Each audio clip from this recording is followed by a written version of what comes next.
Ladies and gentlemen, young faculty, and my dear students, Namaskar.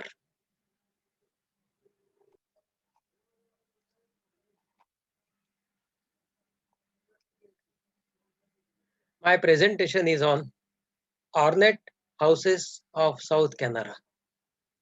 They are beautiful houses. They are in remote villages in the South Canara district of Karnataka, where I was for a number of years. And I keenly studied these houses for their erstwhile glamour, erstwhile robustness, and their usefulness then. Even the material study of these houses is very fascinating.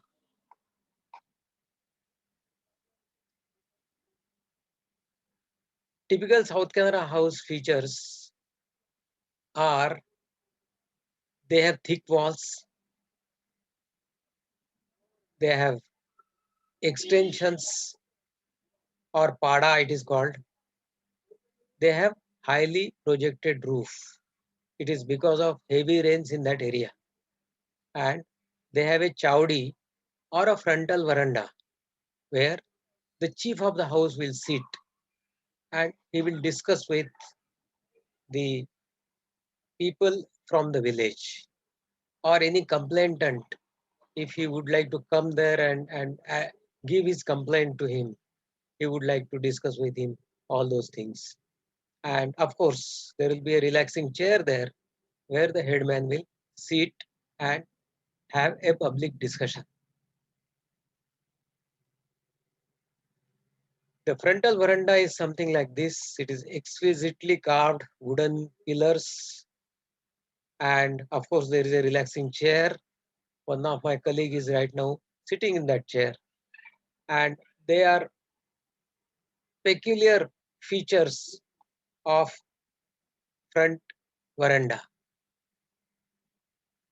This is a typical South Canara house, and sometimes the veranda is all around the house because the main walls need to be protected from heavy rains, and veranda is the best way of protecting the main walls from seepage or lashing of heavy rains.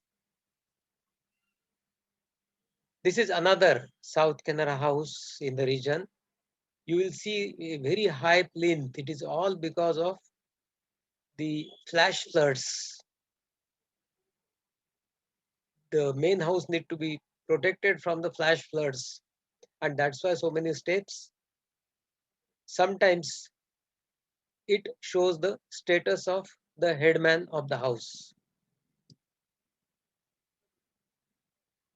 There is a stratified arrangement, as I have told you, and we are going to see that also in a small video clip later on. But then the chief will sit on the upper level, and the complainants or other people from the villages who would like to meet him will come, and then they will occupy the lower levels for giving their complaints or giving their suggestions to the headman.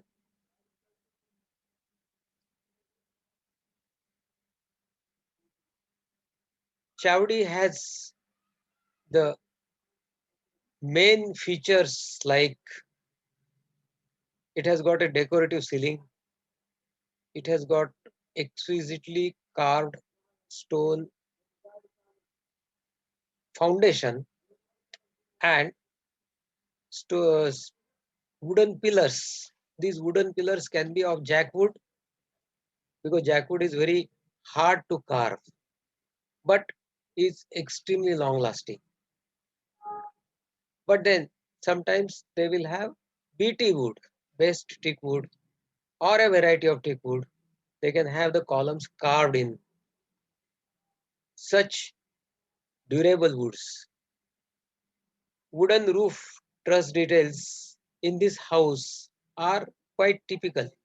They have got number of rafters over which there are battens, and over the battens are laid the typical Mangalore tiles of this region.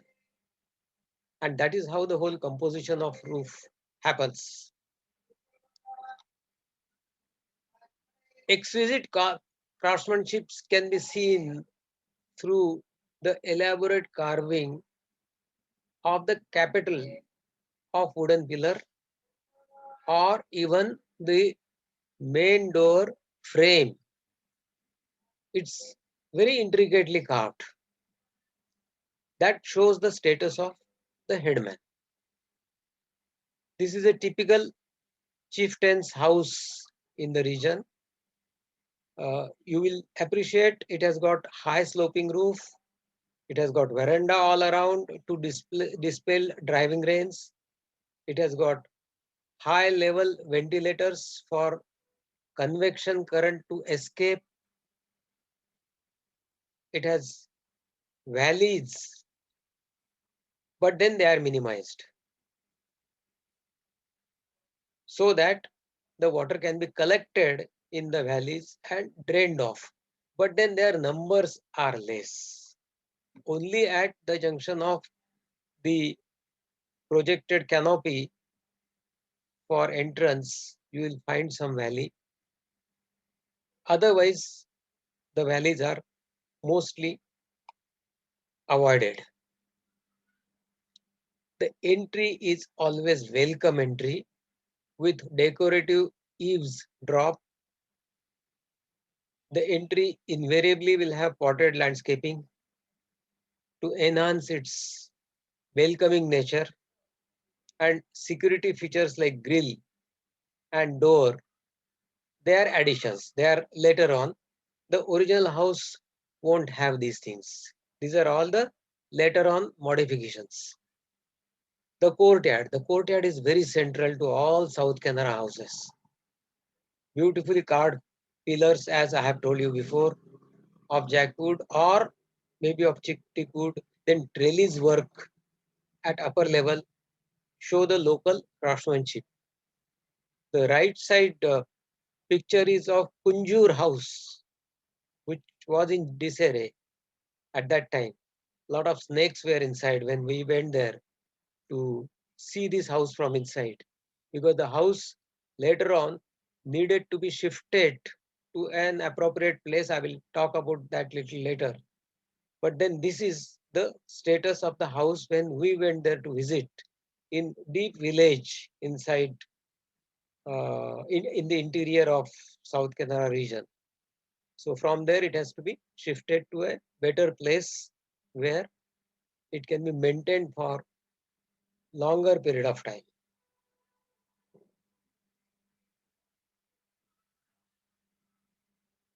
The yearly produce, because most of these houses will have farmlands all around, and the house would be sitting somewhere near the farmland. So a lot of agricultural produce will come. Some of the agricultural produce will be used for their daily food for cooking purpose. So such yearly produce is stored at a upper level exactly above the kitchen in such a way on a grated platform that the heat of the kitchen percolates inside at the first floor level, and this store is kept quite warm so that no fungus can develop in the grains, no insects can develop in the grain, because lot of smoke also will percolate at the time of cooking. Because of the smoky nature of the store, all insects will die, no insect will remain there, and the agricultural produce which is kept there as a store for the purpose of cooking will last much longer time. As I've told you, the courtyard is very central to the South Canara house. This is a typical courtyard. You can clearly see that there is a Tulsi Katte in the courtyard, which is again very important aspect, religious aspect of South Canara houses. There should be a tulsi katte in every courtyard of a traditional South Canara house. And of course, the roof is highly sloping so that whenever there are rains, and the rains are pretty heavy, such courtyards are used for multitude of activities like drying chilies, festivities, etc. And as I've told you, during heavy rains, it protects the interiors from inclement weather. You can imagine about 3000 millimeter of rain every year it experiences. It is the second highest after Cherrapunji, which is the heaviest rain region of India. The second one is this region, South Canara region. So fungus is a very common aspect, and the building materials are used depending upon all these inclement aspects, and what would be more beneficial, more appropriate in this region. The material selection is done that way. This is a typical South Canara house. This is Chowdi, and you can see the stepped arrangement in the Chowdi. It's a very interesting way of stratification for people to come occupy their seats. The chief sits on a very decorative chair or sometimes on a jhula to listen to the complaints and give his or her opinion, or sometimes a verdict which can be followed, which can be accepted in the society. Very decorative kind of columns made out of jackwood. They adorn the frontal chowdi or the frontal veranda of the house. The main door inside the house from the chowdi is highly decorated, and the entire carving is in teak wood. The locking arrangement especially is of very unique way. There are no hinges, remember. And the locking arrangement is a double secured wooden lock, which is very interesting. The courtyard is square or sometimes rectangular, and number of activities can take place in the courtyard. But now they're all empty, and the owners have not in the same place. Somebody else is looking after such houses. The courtyard also can be used for drying grains or for playing purpose, for some cultural events, and so on and so forth.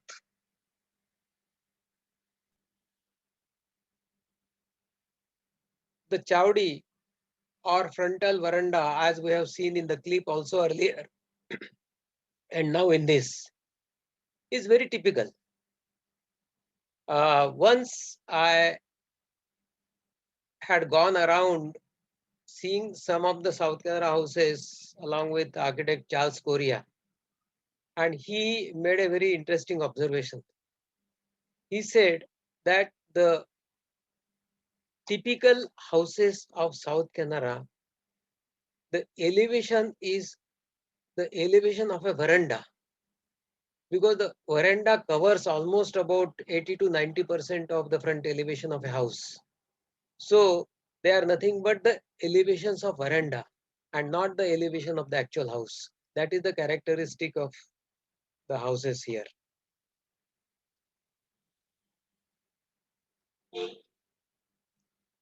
This is the Kunjur house. We had shifted this house on the request of uh, the agency that wanted to shift this house to Manipal from the interior area of South Kannada district. So we labeled all the parts, we dismantled all the parts, and then according to the labeling and coding, these components were shifted one by one to a safe and better location and re-erected once again. So this is a re-erected house, which is Kunjur House, and this is the reconstructed courtyard of the same house at a better place, which is Hasta Shilpa Heritage Village in Manipal. I'm going to show you one more slide on of this little later. But now the times are changing. Although the courtyard is very central to the heart of the local people, you will find when the new designs emerge, the courtyards are there for light and ventilation, but they have a different purpose. In addition to light and ventilation, it is used for casual sitting, it is used for no chat. It's not used for anymore for drying green chilies and agricultural produce. Because some of these houses are now in urban areas where they are not very well connected with the agriculture. So the courtyard remains, but the use changed. This is Pajaka Kshetra, a recent building imitating the form, but now in concrete. The sloping roof is in RCC, no more in wood, and it is topped with Mangalore tiles as a now decorative feature, or maybe protection from heat because the concrete slab will heat up fast. So if there is another layer over it, then the concrete slab will not transmit heat inside. Because of that, it is covered with Mangalore tiles, and it is also to retain the character. The pillars, instead of wood, they are now in concrete. So the architects are trying to respond to the old character with new materials and techniques. Wooden features, they are now in concrete. Earlier they were in wood, but then the local craftsmen, they are so clever. The local mestris, they are so clever that they can imitate all the wooden components in concrete. So concrete elements are the handrails of the staircase. Concrete elements are also the coffer slab, which is a typical feature of the chowdi. Concrete elements are also reflected in the columns, which from a distance you will not believe that they are not of wood. This is Hastashilpa Heritage Village in Manipal, where some of the houses from deep interiors of South Kannada district are relocated and replanted so that they can be given a new lease of life, and then it can become a museum where tourists visiting this particular region can come and experience the erstwhile built form and its environment. The left side photograph also shows how intricate the carving would be and how was the caliber of the local uh, carvers in carving so intricately. And these carvings last long because they are all done in mostly in jackwood, and jackwood uh, is very resistant to insects and the weather conditions. So finally, the conclusion I would like to make is related to the design considerations. And what are these design considerations? Courtyard is an essential element of the built form. Elaborate and tiered frontal veranda or chowdi has direct bearing on social status. Laterite material for walls, which is very common in that area. Granite stone, again very common feature of that area. For foundation, because flash floods, laterite will not stand or bricks will not stand. So the foundation has to be in granite stone. For firm foundation and for protecting it from the heavy rains. Pillars are also at times of granite, uh, sometimes for the South Canara houses, sometimes for public buildings like temples in the region. Jackwood for truss and post, and red oxide for floor that breathes. Because red oxide is specifically used for floor purpose, so that uh, when there is a seepage of water, it should breathe, it should take out uh, air, and it should keep it relatively dry. And that's why there is a degree of porousness in the floor, which is brought through red oxide and through beautiful polishing of the red oxide. And this needs to be seen with a newer viewpoint in today's design. Slowly, due to migration, these exquisite built forms in the hands of aged people are going into disrepair. Their rejuvenation can be through the efforts of conservation architects. So the conservation architects should come forward and look at these houses, their design considerations, their design principles, and try to find out how these houses can be protected. And the young architects who are practicing in this region, they're already adopting some of these features into their new designs. Symmetry, balance, and unity are important architectural design principles integrated in the house form. They can be studied, reinterpreted in the present day context of architectural practice. Local craftsmanship of wood carving, stone carving, floor and plaster finishing can be researched and promoted in today's context to give it a new lease of life. So, this is what I wanted to tell you. Such heritage structures need patronage, they need research, and findings of the research can go back to the society for the societal development, for protection of the house forms, for bringing out new materials, new techniques based on the old principles and the old material composition, and what need to be added to this so that the composition is still better in today's context. All these things need to be researched properly, and architects and designers can investigate into materials and techniques for the benefit of present day use. So this is all about the ornamental South Canara houses. They are exquisite.